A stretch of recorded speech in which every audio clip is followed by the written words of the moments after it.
Hey guys, Jared here with a quick piece of Nintendo news.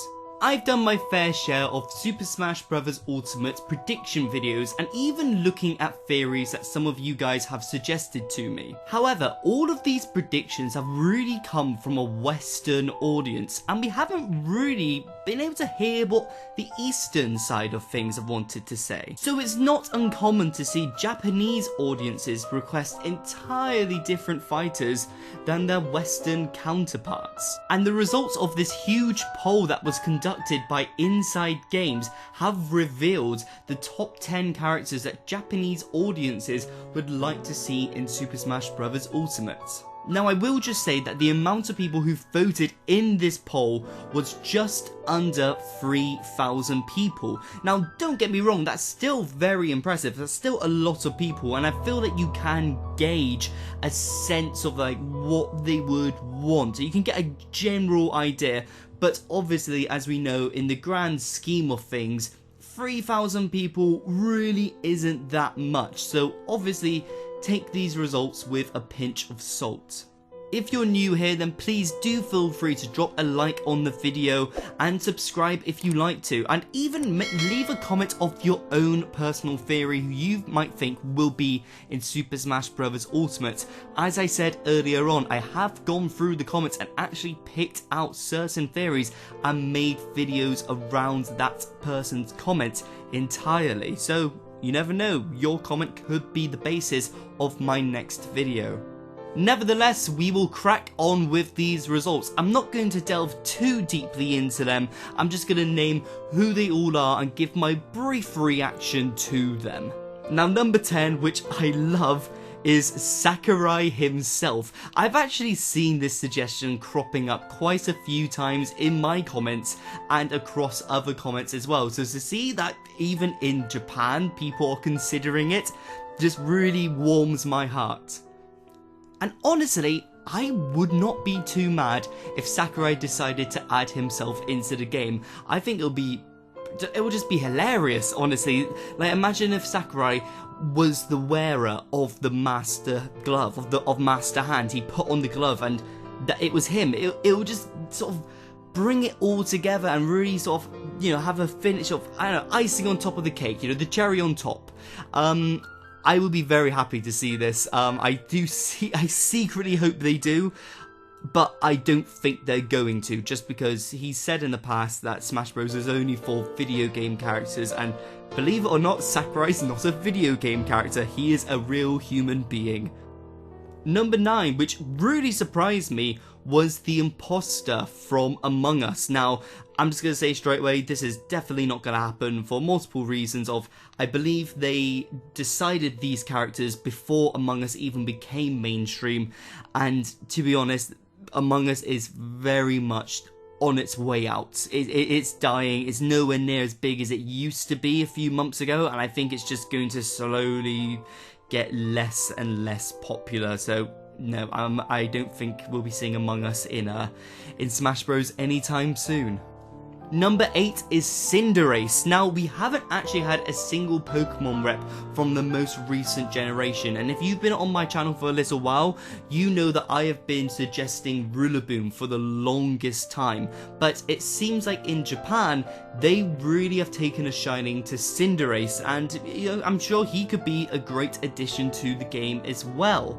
It just upsets me because the most recent Pokemon we've had was Incineroar, who was the starter fire type, and now we'll get another starter fire type. It's just like, you know, we haven't had a single starter grass type, and well, I don't know, it's just give us something else, you know. So I feel like Rillaboom would have more of an interesting and unique moveset to Cinderace. Like, I wouldn't be too mad if they went for Cinderace, but I feel like they could have done better. Number 7 is a Hunter from Monster Hunter. Now, I definitely could have seen this happening, but since they've now added in the Mii costume for Monster Hunter, I feel like his chances have just completely diminished, and yeah, hopefully if they make another Smash Bros later down the line, which I'll be quite surprised because I don't know how they could ever top Super Smash Bros Ultimate, maybe then Monster Hunter will make their appearance, but as for the final fighter, I can't see it happening. Number 6, which really did surprise me, is Crash Bandicoot. As we all know, people have been going crazy over Crash Bandicoot in the West, and we have been wanting him for such a long time, and some people are still holding out hope for him. I was a strong backer of Crash Bandicoot. I've slowly lost my confidence in it. I don't think he's going to be the final character, but I would be more than happy to be proven wrong on that. But it does surprise me. I didn't realise Crash Bandicoot was so big over in Japan. I didn't realise there were so many people who knew about him. I thought that was the main thing holding him back, is that he really wouldn't appeal to an Eastern audience. But this poll, even though only 3,000 people voted, it's still a good indication that, you know, he's got a somewhat backing over in Japan. Number 5 is Al Naja from Puyo Puyo. Now, I'm sorry if I butchered that pronunciation of their name. I have no idea who this character is. I've seen them in like Puyo Puyo Tetris, and it seems like a really fun game. I've been meaning to pick it up for quite a while now. I've only heard good things about it.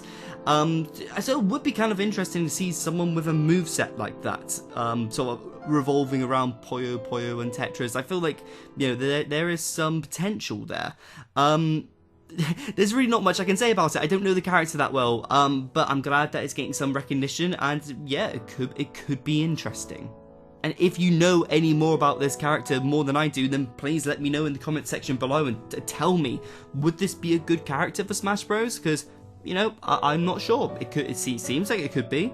Number 4, now please forgive me with this pronunciation because I am very much clueless on who this is, but number 4 is Reimu Hakuri from the Touhou Project. I'm so sorry, I've probably butchered that entirely, but the Touhou Project is a Japanese doujin game series that specializes in shoot 'em ups.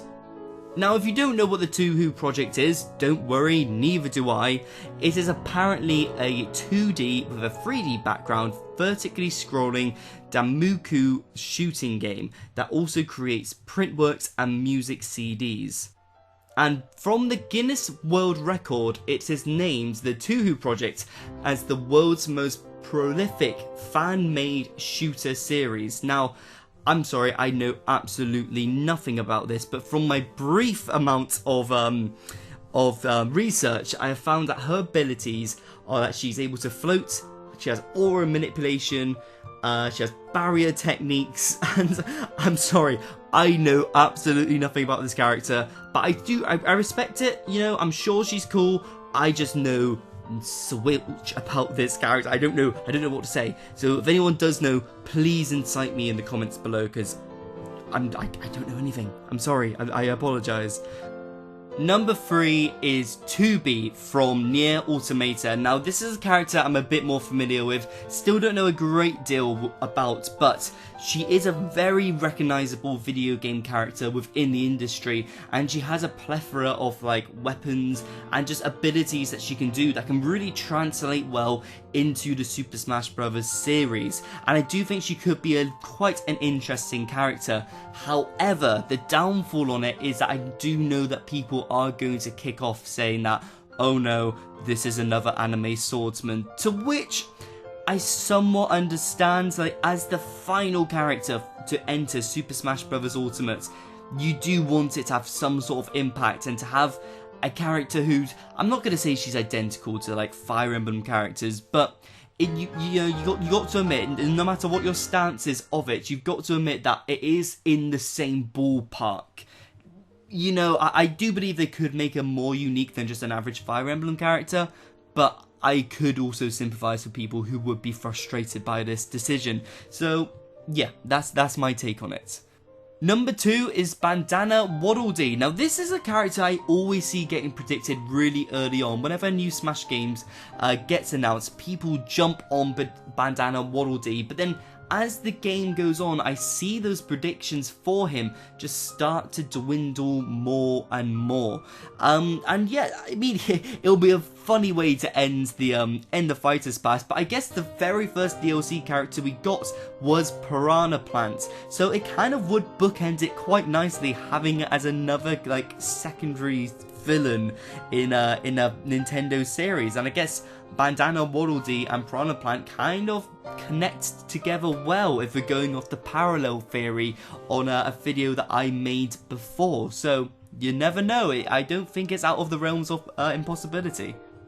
And number 1, apparently Japan's most wanted character is Sora from Kingdom Hearts. I don't really need to say from Kingdom Hearts, I'm pretty sure you all know who I mean when I say Sora.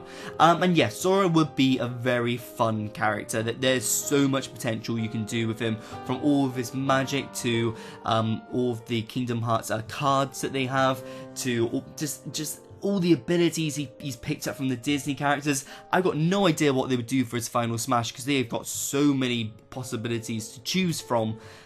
You know, the possibilities are endless with Sora, and I think he can make for a very interesting character. However, I do think that Sora won't happen. I don't think he's going to make it in, just because I feel like they're going to have to jump through so many legal hoops and all of that stuff. Like, not only did I got to get the rights from Square Enix, which should be relatively easy enough since we've got Cloud and Sephiroth in the game, but they've also got to get the rights from Disney, which, oh my goodness, it just gives me a headache thinking about how many meetings and agreements they're gonna have to make for it. And to be honest, it might not be worth it in comparison to like other characters they could get who could be a little bit more unique than Sora.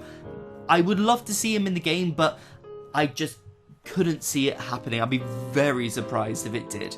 But what do you guys think about this list? Do you agree with some of these characters, or do you disagree with some of these characters? Be sure to let me know in the comment section below, and be sure to subscribe for all things Nintendo.